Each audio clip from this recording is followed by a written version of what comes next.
I'm Clara. And I'm Gwendolyn. And today we'll be sharing a story with you about the time my friend, Simon here, heard from God. It's a story that I wrote And that I illustrated. Alright, let's get into it.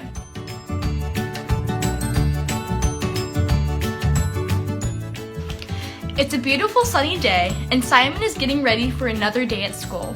He's smart, kind, and very friendly to everyone around him.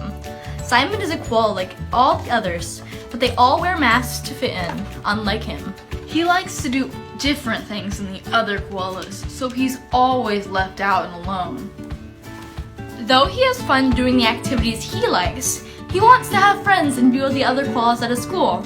So one day, Simon puts on a mask to fit in and joins them with their group.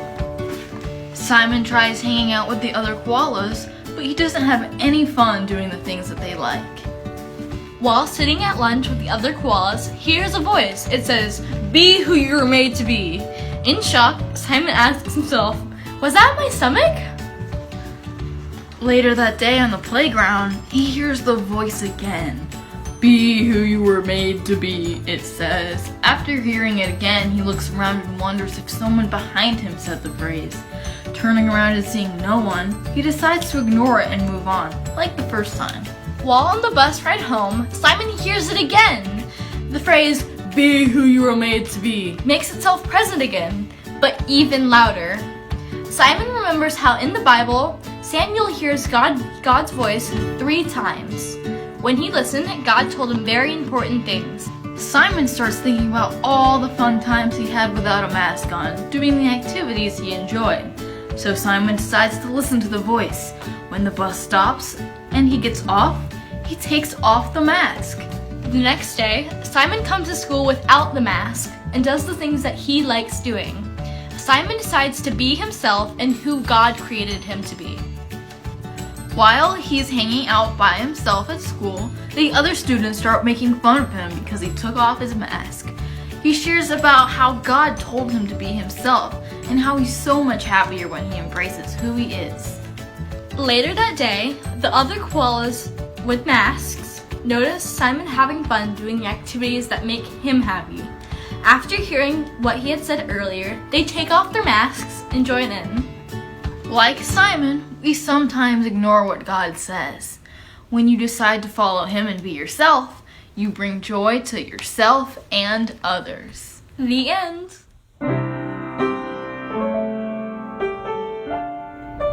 Hey Overflow Kids, so I don't normally do videos in my car, but I felt like God was telling me to pull over and do what's been on my heart in my car.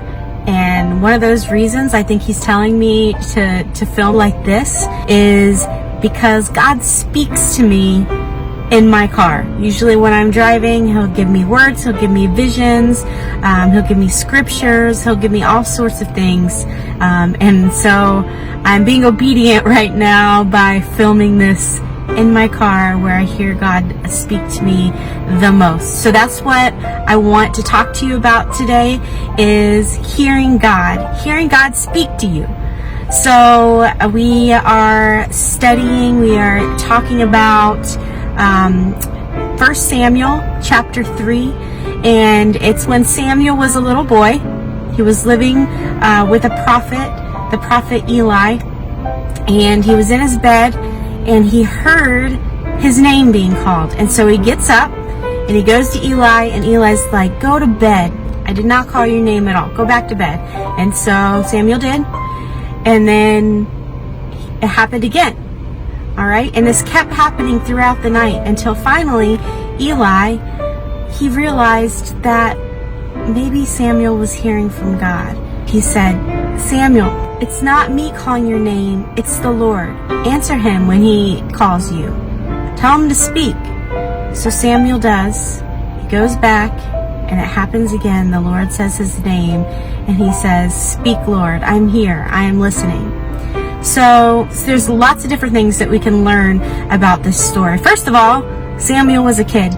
God can speak to anyone, and that's why I'm so excited to bring you this video today, all the different videos of the different kids saying what God has been speaking to them through this time. So that first of all is awesome, that God speaks to everyone.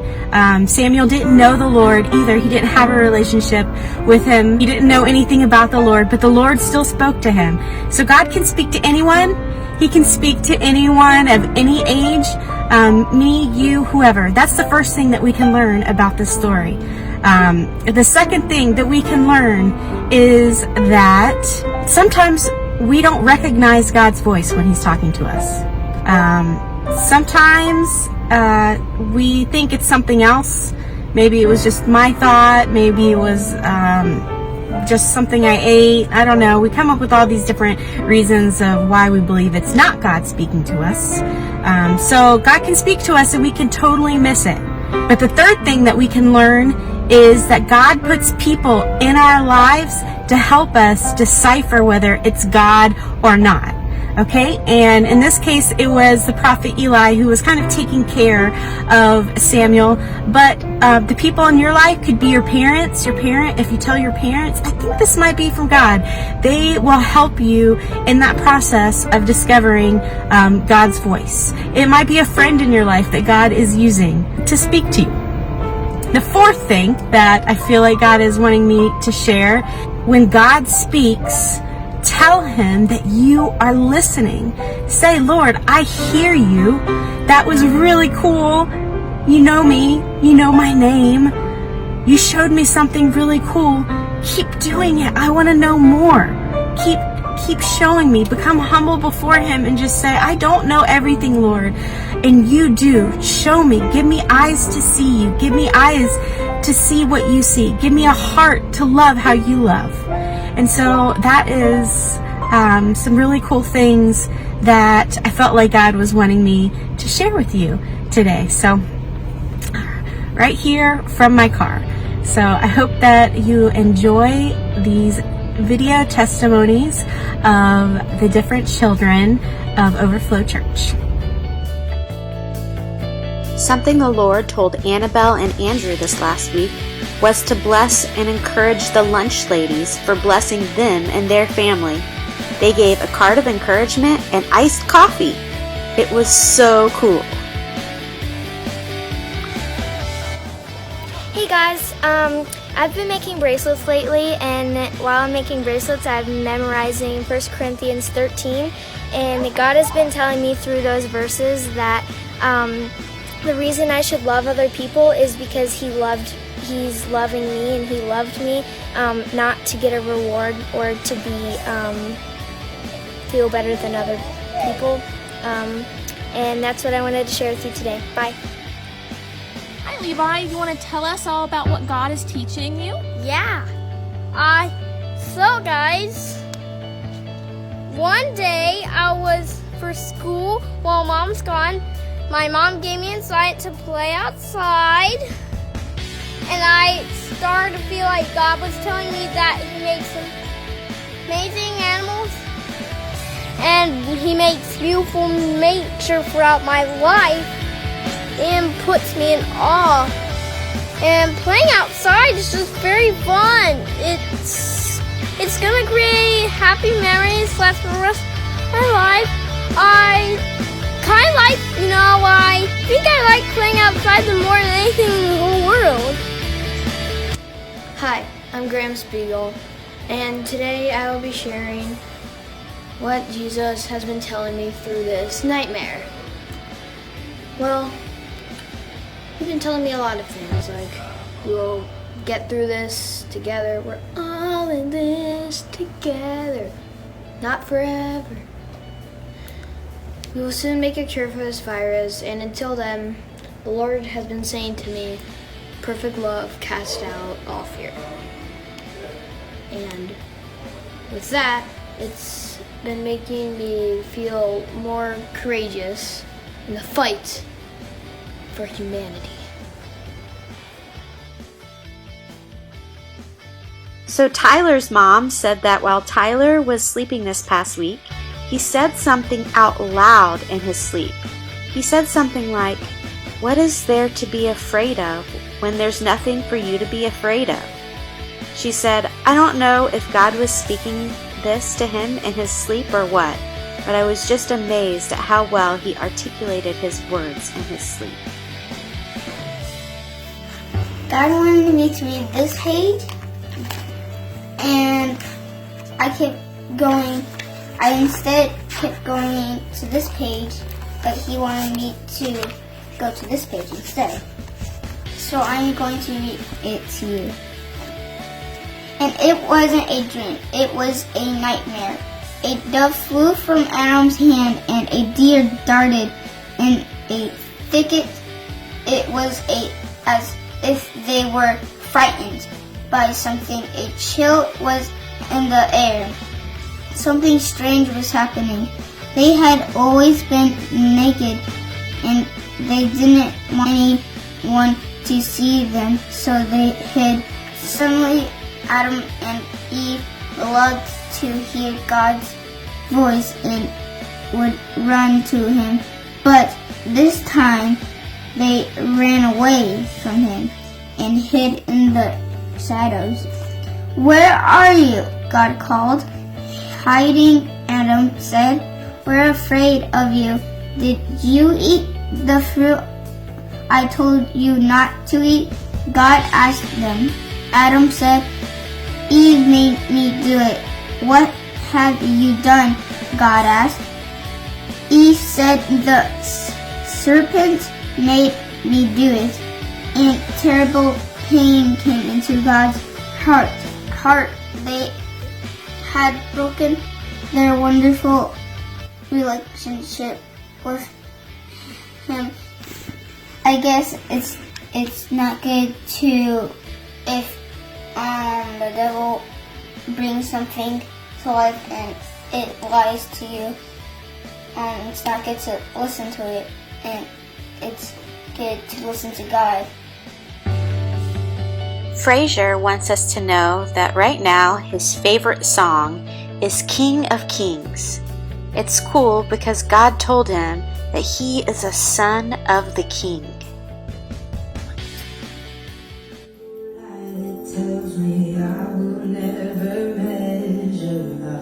Jasmine told her mom that God speaks to her while she dances. She said that while she was dancing, God said, "I will take the coronavirus away."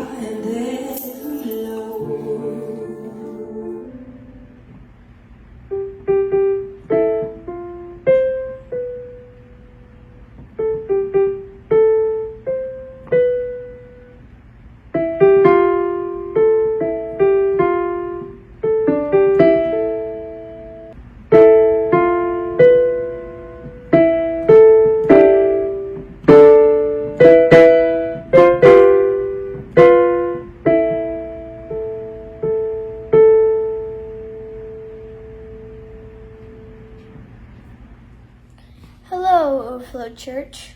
When I played that song, it made me feel a little bit better for this coronavirus, and it was really beautiful. I really liked it, and I hope you guys like it too. What God said to me after I made that song, God said to me, don't have bad thoughts. Don't worry, I'm with you. And no matter what, I'll save you no matter what. That's what he said. I'm Mila. I'm 10 years old, and this is my overflow moment. The Lord answered a prayer for me.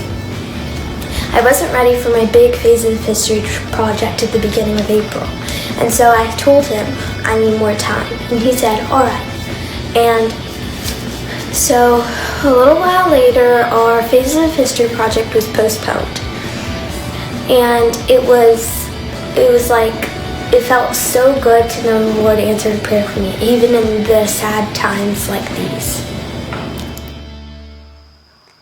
What great testimonies! Let's go ahead and review them. Number 1, God tells us to bless others, Annabelle and Andrew. Number 2, God tells us to love others, expecting nothing in return, because that's the way He loves us, Bailey. Number 3, God tells us to pay attention to the beauty around us in nature, Levi. Number 4, God says, perfect love casts out all fear. Graham. Number 5, God says, there is nothing to fear. Tyler, in his sleep. Number 6, God speaks to us and the devil speaks to us. It's good to listen to God. Aiden. Number 7, God speaks through music. I am a son of the King of Kings. Fraser. Number 8, God can speak to us when we dance. God says, I will take the coronavirus away. Jasmine. Number 9, God hears and answers our prayer, even the small things in the middle of hard times. Mila. Family discussion questions. Number 1, did any of these testimonies stand out to you? If so, which one and why? Number 2, what are the different ways God speaks to us? Number 3, what is God saying to you as a family? Here's a family challenge for you.